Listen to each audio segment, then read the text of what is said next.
All right, I'm gonna do a self-reflection video. Just got done with my little morning walk and was doing quite a bit of thinking. Last week I did that captain's course, and uh, the first couple hours they were just going over everything that we had to learn. We were looking at the equations, we were looking at the stuff we had to memorize, like tons of sheets of stuff. And some of it I was kind of familiar with, and a lot of it I did not know. And so I started getting super overwhelmed and panicked, thinking about, I'll just say I was catastrophizing, thinking I'm going to fail. I shouldn't have told anybody that I was taking this course because I'm going to look stupid.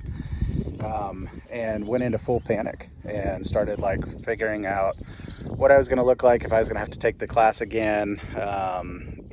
I just completely awfulized the situation. And then I sat there for a minute and started thinking about it. And I was like, okay, if I go at this thing with all my effort and I fail, then I'm okay with that.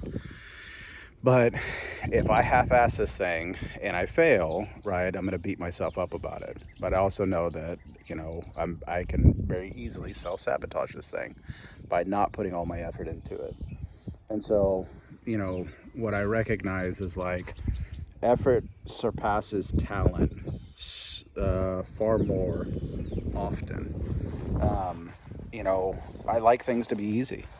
Right? I mean, that's just kind of the reality of it, is like I want to be able to like look at something and understand it, get it right away, and not have to put a bunch of effort into it. And that makes me feel kind of this sense of accomplishment, or like I'm intelligent or I'm smart because of that.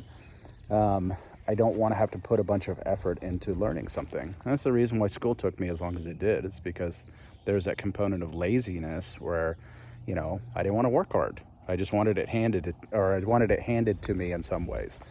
And I think some of that came from, being diagnosed with a learning disability at a very early age and being told that I couldn't do certain things.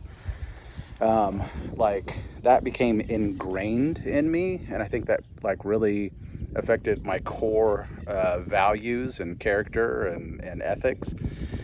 But it wasn't until I started challenging those things and doing something different that I was able to transform and change my life. I can do hard things. I've proven it again and again and again, and I've been very accomplished. And, I've had way more successes than failures in the past few years. Or, gosh, now that I think about it, it's the past few decades. And so, yeah, it was interesting. As much work as I've done, how quickly that self-doubt came up for me. But yeah, I've developed a tool set that helps me be emotionally resilient and work through these things. And so, yeah, if you're struggling with something and, you want help with it, I've got a few openings on my schedule now. Reach out. Be happy to work with you.